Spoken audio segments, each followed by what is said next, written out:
আচ্ছা, ইতিহাসে তো এমন অনেক মুহূর্ত আসে, তাই না? যখন হাতে গোনা কয়েকটা শব্দ, ব্যাস, তাতেই একটা গোটা দেশের ভাগ্য, তার আদর্শ সবকিছু নতুন করে লেখা হয়ে যায়। আজকে আমরা ঠিক এমনই এক ঐতিহাসিক ভাষণের গভীরে যাব। একটা ভাষণ যা দেওয়া হয়েছিল মাত্র কয়েক মিনিটের জন্য, কিন্তু তার প্রভাব আজও সারা বিশ্বে রয়ে গেছে। এই কথাগুলো, এগুলো তো গণতন্ত্রের একেবারে মূলমন্ত্র, তাই না? যেন গণতন্ত্রের হৃদয়ে খোদাই করা আছে। সম্ভবত গণতন্ত্রের সবচেয়ে শক্তিশালী আর সবচেয়ে পরিচিত সংজ্ঞা এটাই।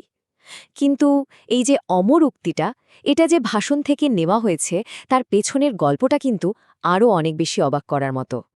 আর সেই অবাক করা ব্যাপারটা হল শব্দ সংখ্যা। পুরো গেটিসবার্গ ভাষণটা মাত্র এই কয়টা শব্দের। ঠিকই দেখছেন, মাত্র ২৭১টা শব্দ। ভাবা যায়, আজকের দিনে আমরা যে একটা সাধারণ ইমেইল লিখি তার থেকেও ছোট। তাহলে প্রশ্নটা হলো, কিভাবে এত ছোট একটা ভাষণ ইতিহাসের অন্যতম সেরা আর শক্তিশালী একটা ভাষণে পরিণত হলো? তো আজকের এই পর্বে আমরা ঠিক এই প্রশ্নেরই উত্তর খুঁজব। দেখব কিভাবে আব্রাহাম লিঙ্কন মাত্র কয়েকটা শব্দ দিয়ে একটা যুদ্ধে ভেঙে পড়া দেশকে আবার নতুন করে স্বপ্ন দেখিয়েছিলেন। চলুন শুরু করা যাক। এই ভাষণের আসল শক্তিটা যদি বুঝতে হয়, তাহলে আমাদের একটু পিছিয়ে যেতে হবে, ঠিক সেই জায়গায়, সেই মঞ্চে, গেটিসবার্গের সেই রক্তে ভেজা প্রান্তরে। দেখুন, এই ভাষণটা কিন্তু গেটিসবার্গ যুদ্ধের ঠিক পরপরই দেওয়া হয়নি। দেওয়া হয়েছিল প্রায় ৪ মাস পর, আর জায়গাটাও ছিল ঠিক সেটাই, যে মাটিতে হাজার হাজার সৈন্যের জীবন চলে গিয়েছিল। মানে বুঝতেই পারছেন, এটা কোনো বিজয় উৎসবের অনুষ্ঠান ছিল না, এটা ছিল একটা গভীর শোক আর শ্রদ্ধার মুহূর্ত। গেটিসবার্গের যুদ্ধটা চলেছিল মাত্র ৩ দিন, আর এই ৩ দিনে হতাহতের সংখ্যা কত ছিল জানেন? প্রায় ৫০,০০০। ভাবুন একবার, আমেরিকার ইতিহাসের চেয়ে রক্তক্ষয়ী যুদ্ধ খুব কমই হয়েছে। তো এই বিশাল প্রাণহানির পটভূমিতেই লিঙ্কনের ভাষণটা লেখা হয়েছিল। এখানে একটা মজার ব্যাপার আছে। ওই দিনের অনুষ্ঠানের যিনি প্রধান বক্তা ছিলেন, এডওয়ার্ড এভারেট, তিনি প্রায় ২ ঘণ্টা ধরে বক্তৃতা দিয়েছিলেন। ২ ঘণ্টা। আর তার ওই বিশাল বক্তৃতার পর মঞ্চে উঠলেন আব্রাহাম লিঙ্কন। কথা বললেন কতক্ষণ? মাত্র ২ মিনিট। কিন্তু ইতিহাস তো অন্য কথা বলে, তাই না? সেরা কথাগুলো বলার জন্য সবসময় যে অনেক শব্দের দরকার হয়, তা কিন্তু নয়। আচ্ছা, গেটিসবার্গের এই যে এত রক্তপাত, এটা কিন্তু হঠাৎ করে হওয়া কোনো ঘটনা ছিল না। এটা ছিল একটা ভয়াবহ গৃহযুদ্ধের অংশ। এমন একটা যুদ্ধ যা যুক্তরাষ্ট্রকে আক্ষরিক অর্থেই মাঝখান থেকে ২ টুকরো করে ফেলেছিল। এটাকে শুধু একটা যুদ্ধ বললে ভুল হবে। এটা ছিল আসলে দেশটির টিকে থাকার লড়াই, তার অস্তিত্বের লড়াই। এই একটাই সংঘাত ঠিক করে দিত যে আমেরিকা কি একটা দেশ হিসেবে টিকে থাকতে পারবে, নাকি ইতিহাসের পাতায় হারিয়ে যাবে। এই যুদ্ধের মূলে ছিল দুটো একেবারে ভিন্ন আদর্শ। একদিকে ছিল উত্তরের ইউনিয়ন, তারা চাইছিল দেশটা যেন এক থাকে আর দাসপ্রথার অবসান হয়। আর অন্যদিকে ছিল দক্ষিণের কনফেডারেসি, তারা চাইছিল নিজেদের মতো করে রাজ্য চালাতে, যেখানে দাসপ্রথা একটা অবিচ্ছেদ্য অংশ হিসেবে থেকে যাবে।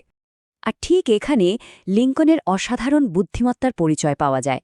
তিনি গেটিসবার্গের ওই শোকের মঞ্চটাকে শুধু নিহত সৈন্যদের সম্মান জানানোর জন্য ব্যবহার করেননি।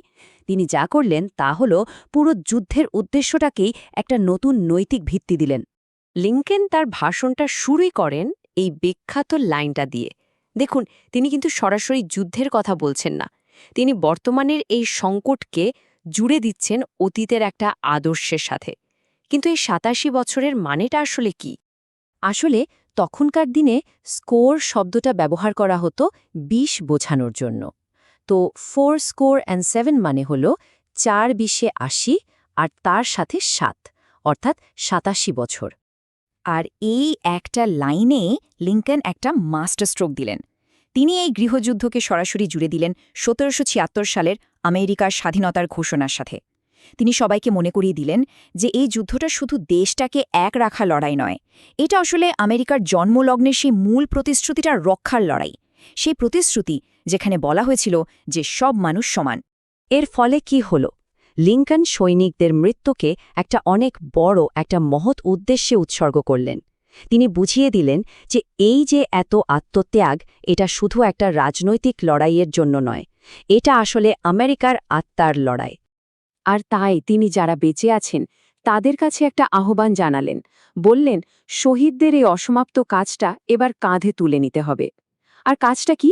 কাজটা হলো এমন একটা দেশ গড়া যেখানে স্বাধীনতা আর সাম্য শুধু বইয়ের পাতায় বা কাগজে কলমে থাকবে না, বরং বাস্তবেও দেখা যাবে। কিন্তু এই ভাষণের প্রভাব কি শুধু ওই দিনটার জন্যই ছিল? একদমই না।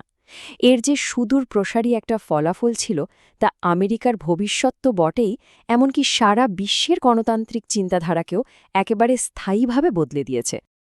ব্যাপারটাকে এভাবে ভাবা যেতে পারে, এই ভাষণটা ছিল আসলে দাসপ্রথা বিলুপ্তির পথে একটা খুব জরুরি সেতুর মতো। দেখুন, লিঙ্কনের ইম্যান্সিপেশন প্রক্ল্যামেশন বা মুক্তির ঘোষণাপত্র যুদ্ধের একটা নৈতিক দিক তুলে ধরেছিল, আর গেটিসবার্গ ভাষণটা সেই নৈতিকতাকে জাতির মূল আদর্শের সাথে গেঁথে দিল। আর ঠিক এই পথ ধরেই এর পরেই সংবিধানের ১৩তম সংশোধনীর মাধ্যমে দাসপ্রথাকে চিরদিনের জন্য বিলুপ্ত করা হয়। আর হ্যাঁ, অবশ্যই এই ভাষণের সবচেয়ে বিখ্যাত অংশ কোনটা? গণতন্ত্রের সেই অমর সংজ্ঞা। ভাবুন তো, মাত্র ১০টা শব্দে লিঙ্কন এমন একটা আদর্শের কথা বলে গেছেন যা আজও সারা পৃথিবীর গণতন্ত্রকামী মানুষকে অনুপ্রেরণা দেয়। এর আগেও তো অনেকেই গণতন্ত্র নিয়ে অনেক বড় বড় কথা বলেছেন, কিন্তু লিঙ্কনের এই সহজ, ছোট্ট কিন্তু অসম্ভব শক্তিশালী সংজ্ঞাটা এটা মানুষের মনে একেবারে গেঁথে গিয়েছিল।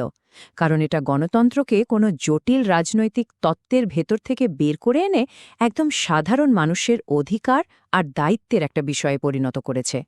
শেষ পর্যন্ত গেটিসবার্গ ভাষণ আমাদের একটাই কথা মনে করিয়ে দেয়, গণতন্ত্র কোনো উপহার বা পুরস্কার নয়, এটা একটা দায়িত্ব, এমন একটা আদর্শ যা প্রত্যেক প্রজন্মকে রক্ষা করতে হয়, এগিয়ে নিয়ে যেতে হয়।